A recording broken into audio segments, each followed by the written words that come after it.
राधे राधे दोस्तों, आप सभी का चैनल में स्वागत है। आज सुनेंगे भाद्रपद शुक्ल पक्ष एकादशी की पौराणिक कथा। युधिष्ठिर कहने लगे कि हे भगवान, भाद्रपद शुक्ल एकादशी का क्या नाम है, इसकी विधि क्या है, इसका महत्व क्या है, कृपा करके कहिए। तब भगवान श्री कृष्ण कहने लगे कि इस पुण्य, स्वर्ग और मोक्ष को देने वाली तथा सब पापों का नाश करने वाली उत्तम वामन एकादशी का महत्व मैं तुमसे कहता हूँ, ध्यान पूर्वक सुनो। यह परिवर्तनी एकादशी जयंती एकादशी भी कहलाती है। इसका यज्ञ करने से वाजपेयी यज्ञ का फल मिलता है। पापियों के पाप नाश करने के लिए इससे बढ़कर कोई और उपाय नहीं है।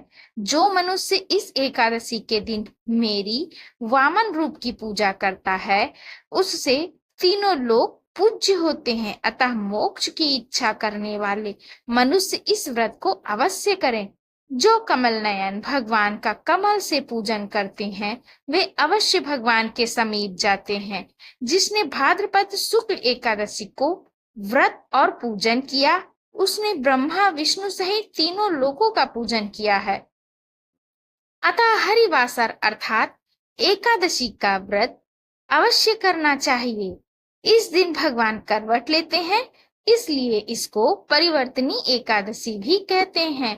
भगवान के वचन सुनकर युधिष्ठिर बोले कि भगवान, मुझे अति संदेह हो रहा है कि आप किस प्रकार सोते और करवट लेते हैं तथा किस तरह राजा बलि को बांधा और वामन रूप रखकर क्या क्या लीलाएं की। चातुर्मास के व्रत की क्या विधि है तथा आपके शयन करने पर मनुष्य का क्या कर्तव्य है, सो आप मुझसे विस्तार पूर्वक बताइए। श्री कृष्ण कहने लगे कि हे राजन, अब आप सब पापों को नष्ट करने वाली कथा का श्रवण करें। त्रेता युग में बलि नामक एक दैत्य था। वह मेरा परम भक्त था। विविध प्रकार के वेद सूक्तों से मेरा पूजन किया करता था और नित्य ही ब्राह्मणों का पूजन तथा यज्ञ के आयोजन करता रहता था। लेकिन इंद्र से द्वेष के कारण उसने इंद्रलोक तथा सभी देवताओं को जीत लिया। इस कारण सभी देवता एकत्र होकर सोच विचार कर भगवान के पास गए। बृहस्पति सहित इंद्रादिक देवता प्रभु के निकट जाकर और नतमस्तक होकर वेद मंत्रों द्वारा भगवान का पूजन और स्तुति करने लगे। अतः मैंने वामन रूप धारण करके पांचवा अवतार लिया और फिर अत्यंत तेजस्वी रूप से राजा बलि को जीत लिया। इतनी वार्ता सुनकर राजा युधिष्ठिर बोले कि हे जनार्दन, आपने वामन रूप धारण करके उस महाबली दैत्य को किस प्रकार जीता।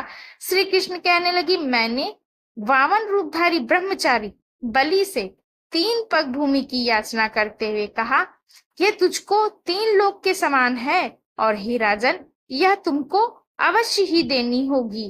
राजा बलि ने इसे तुच्छ याचना समझकर 3 पग भूमि का संकल्प मुझको दे दिया और मैंने अपने त्रिविक्रम रूप को बढ़ाकर यहाँ तक कि भूलोक में पद, भुवर लोक में जंघा, स्वर्ग लोक में कमर, महलोक में पेट, जनलोक में हृदय, यमलोक में कंठ की स्थापना कर सत्यलोक में मुख, उसके ऊपर मस्तक स्थापित किया। सूर्य, चंद्रमा आदि सब ग्रहगण, योग, नक्षत्र, इंद्रादिक देवता और शेष आदि सब नागगणों ने विविध प्रकार से वेद सूक्तों से प्रार्थना की। तब मैंने राजा बलि का हाथ पकड़कर कहा कि हे राजन, एक पद से पृथ्वी, दूसरे से स्वर्ग लोक पूर्ण हो गए, अब तीसरा पग कहाँ रखूं। तब बलि ने अपना सिर झुका लिया और मैंने अपना पैर उसके मस्तक पर रख दिया, जिससे वह मेरा भक्त पाताल को चला गया। फिर उसकी विनती और नम्रता को देखकर मैंने कहा कि हे बलि, मैं सदैव तुम्हारे निकट ही रहूंगा। विरेचन पुत्र बलि से कहने पर भाद्रपद शुक्ल एकादशी के दिन बलि के आश्रम पर मेरी मूर्ति स्थापित हुई। इसी प्रकार दूसरी क्षीर सागर में शेषनाग के पष्ट पर हुई। हे राजन, इस एकादशी को भगवान शयन करते हुए करवट लेते हैं, इसलिए तीनों लोकों के स्वामी भगवान विष्णु का उस दिन पूजन करना चाहिए। इस दिन तांबा, चांदी, चावल और दही का दान करना उचित है। रात्रि को जागरण अवश्य करना चाहिए। जो विधि पूर्वक इस एकादशी का व्रत करते हैं वे सब पापों से मुक्त होकर स्वर्ग में जाकर चंद्रमा के समान प्रकाशित होते हैं और यश पाते हैं। जो पाप नाशक इस कथा को पढ़ते या सुनते हैं उनको 1000 अश्वमेध यज्ञ का फल प्राप्त होता है। तो दोस्तों यह थी जानकारी।